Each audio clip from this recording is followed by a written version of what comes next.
Então, o que é a literatura preta no Brasil hoje? Ótimo.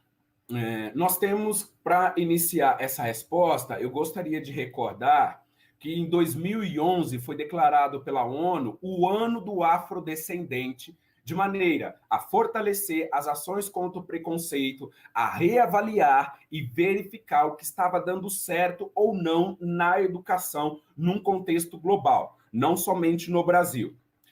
Após ali 2011, eu preciso também recordar que aqui no Brasil, antes mesmo dessa verificação e dessa consolidação dada pela ONU, nós tivemos em 2003 a instituição da Lei 10.639, que institui o ensino das relações étnico-raciais nas diretrizes de lei que obriga o ensino da história, da cultura, da literatura africana e afro-brasileira no ensino de base e ensino médio. Além, é nesse contexto que surge, então, essa perspectiva da literatura preta. Imagina que nós não podemos tratar de um contexto, uma obra de representatividade, se a população, se o grupo social, se as pessoas não se identificam.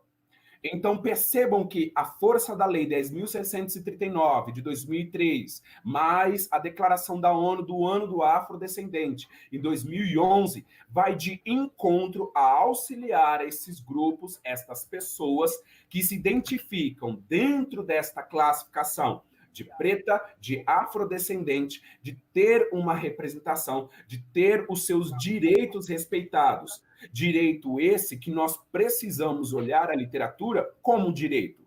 Por quê? Nós vimos que ela tem uma atuação social, não somente panfletária, mas também de revelar os ditames, os problemas e propor também soluções para esses grupos. Nesse sentido, a literatura preta, então, ela é uma manifestação artística, cultural. Isso é muito importante nós termos em mente, porque ela vai ser uma manifestação artística, cultural, de cunho identitário, no qual as pessoas se identificam, elas se veem naquilo. Quanto mais nós observarmos aquilo que melhor identifica esses grupos, quanto mais exemplos nós tivermos, mais fácil será de você querer alcançar alguma coisa. Eu tenho uma outra obra que eu gostaria de chamar para conversa, eu não separei, mas eu vou pegar. Espera só um pouquinho.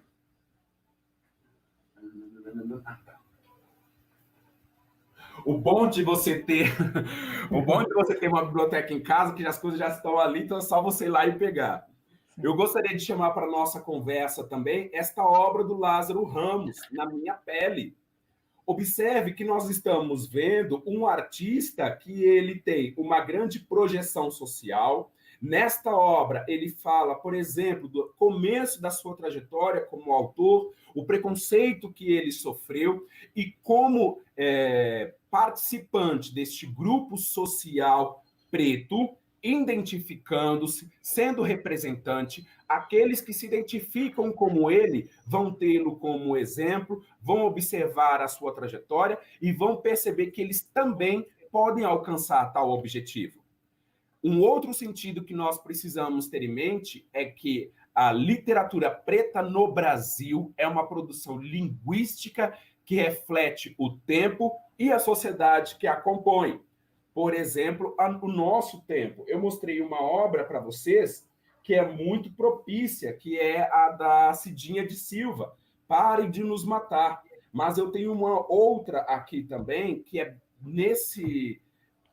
nessa linguagem social, atual, contemporânea, que é da Cristiane Sobral, no qual ela tem como título Só por hoje vou deixar o meu cabelo em paz, que fala de algo que as mulheres pretas na nossa sociedade são muito acometidas, que é a questão capilar, no qual ela é obrigada, para ser aceita, para ser entendida na nossa sociedade, a alisar os cabelos, a utilizar outra estrutura capilar que não representa a sua identidade afro, a sua identidade preta.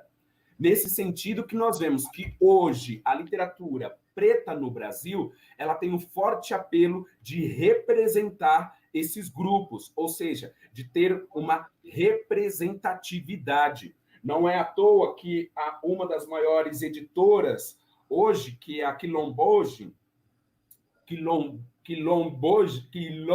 hoje, ela traz uma série de produções da temática afro-brasileira, de representação de literatura preta.